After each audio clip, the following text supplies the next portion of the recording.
Welcome to part one of a series in which I am building a Minecraft Supercell Thunderstorm. That's right, a Supercell Thunderstorm 3-dimensionally in Minecraft without any mods. So yes, I know I'm probably wasting my life away on here, but I'm pretty impressed with how it's turned out so far. As you can see, we're still missing the top of the anvil cloud and a lot of those upper level features, but we do have an upper to mid-level mesocyclone, a low-level mesocyclone. Real quick, before I get started, I'd like to just let you guys know that this was heavily inspired by Idaho Stormchaser's Minecraft Supercell build from a few years ago. So I'm going to link that in the upper right-hand corner because it was such an awesome build.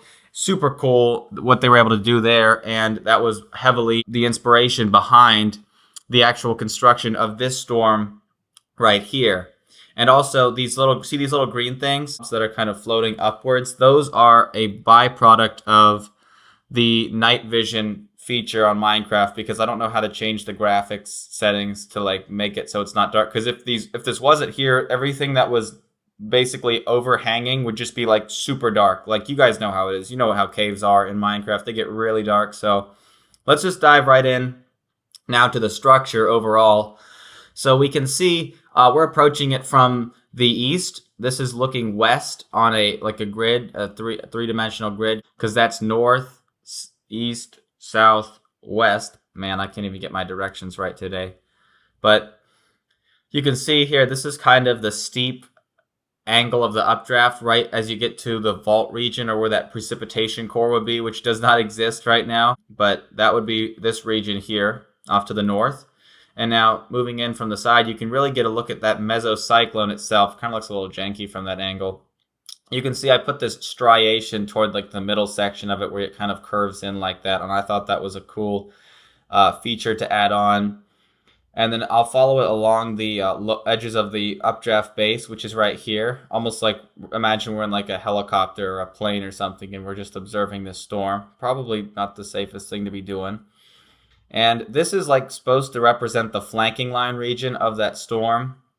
It's really not the best representation of it. This could also represent like an inflow band feeding in from where the flanking line would be. But usually the flanking line as well as the rear side of that storm is going to have a lot more cumulonimbus type development. It'll often be more turbulent because that's where that strong updraft is.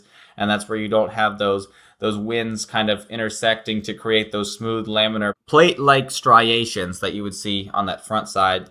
So yeah, this is the rear side. It's kind of ugly. You can see this crack where you have the wall cloud's right edge. That is the clear slot, which is wrapping in with the rear flanking downdraft that wraps around the wall cloud and into the tornado, which is below here. And we'll take a look at that next. So this is looking at it from the side. That's the wall cloud, heavily inspired by El Reno, Oklahoma, 2013, because it had such a classic kind of barrel disc-shaped wall cloud, along with this tail cloud streaming in from the precipitation region. You can kind of see where they intersect right here, and that is your tornado. So we're going to take a look at that. There's all your angles of that tornado. You can see the tail cloud kind of from this angle. You can pretty easily see how people can report false tornadoes as seeing some long cloud because of the perspective. It really depends on that. I've seen too many people do this with shelf clouds. They take a photo of the shelf cloud horizontally, but they're underneath it and they're looking at it straight across, and it looks like a tornado, but it's not. And this is the backside of the wall cloud. Pretty massive wall cloud for the storm size. And by the way, this scale is not... This is not to scale. Like, you wouldn't see trees that are like half the height of the storm's the wall cloud base, because this is obviously there's a height limit here. I think it's y equals 320 blocks. So there is a pretty big constraint there. Most supercell thunderstorms reach heights of 40 to 60,000 feet. This one, I don't even think it's at 1,000 feet right now if we were to scale 1 meter. But I think I did a pretty good job representing what that kind of compact-looking supercell would appear as in Minecraft. So now let's go down to the road grid. We can kind of see it from the perspective of a storm chaser. So this is like a storm chaser driving along. There's probably too many trees here, and the trees are too tall for the size of the storm. So we can't really see the base too clearly. But you can kind of get a look at what those striations would look like in the mesocyclone. You can see the RFD wrapping around, and you can also see this tail cloud feeding in. And we'll just follow that. Oh, that's perfect. I should have done that before. Well, there we go. We now have falling hydrometeors. That is great. So we are now in the precipitation core following the tail cloud. I'll just do this because this is kind of cool to watch it. You can see it expand. And then we wrap into the tornado cyclone. And now you guys are probably wondering, what does this thing look like from the inside? And I will answer that question right now. But yeah, this is the inside. It's a completely hollow, open space. You can really see the rear flanking downdraft here. This is where it cuts in. It wraps around here. This is your updraft base. Probably too smooth. It would be a lot more chaotic. There'd be a lot more wind interactions and turbulent interactions within that base.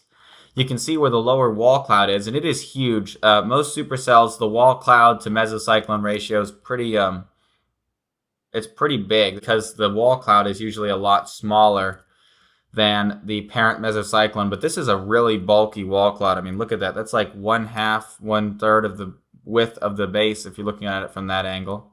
There's the tornado right down here, and there is the inflow tail feeding into the storm.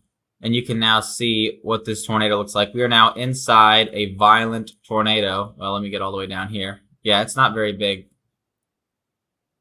But in reality, a tornado of this size with a supercell like that, if we had scaled it up, would probably be somewhere around 1/2 mile in diameter. And this is the tail cloud. Let's just go in here because it's cool. It's like a cave. And yeah, we'll go back around. You can kind of see how I would wrap back in because I would go like this and I'd wrap back in and then occlude with the rear flank downdraft, which is poking out there. And now we'll just follow. Let's be an air parcel and follow the storm in from the rear flanking downdraft. Okay, so we are an air parcel. We are hitting the storm, and we are now going to dive down through. Oh, we're going to dive down through the rear flanking downdraft, which is this cut here. And now we're being kind of slingshotted around the wall cloud as we are being wrapped into the circulation. And then we end up with this kind of concave bulge in the side here, reverse bulge, I guess you could say. I don't think that's very accurate. Usually this is going to be a little bit sharper or kind of more, like I said, more turbulent because you have the airflow from the rear flanking downdraft meeting up with the tail cloud. And there's your tornado again. And the tornado's placement is kind of I don't know, we could argue you could place it a few other places within this mesocyclone because oftentimes when you get a tornado that big, that wall cloud's actually going to kind of assume the size of the tornado because of the occlusion happening there. But it's Minecraft, so we'll just brush it off. That's kind of a cool shot there. A lot of people have compared this to Enderlin, which was a North Dakota tornado back in 2025 that received the first EF5 tornado rating in 12 years, I believe. And so I'll put a photo side by side. I don't know if it's quite there, but it's I guess you can kind of get the resemblance. And once again, super laminar, super smooth updraft base. That is not very realistic, but it will do for now. And then you got that little mid-level inflow band. But yeah, this is just part one of this, and I really hope to see this thing get even more detailed if I can work on that upper level section of the storm at some point. And now you can't see it because it's raining outside. But yeah, that's the supercell. And I hope you guys enjoyed this, and make sure to like the video if you enjoyed it, or give me any recommendations as to some additional things that could be added, like lightning. But yeah, that concludes this tour, and thank you guys for watching.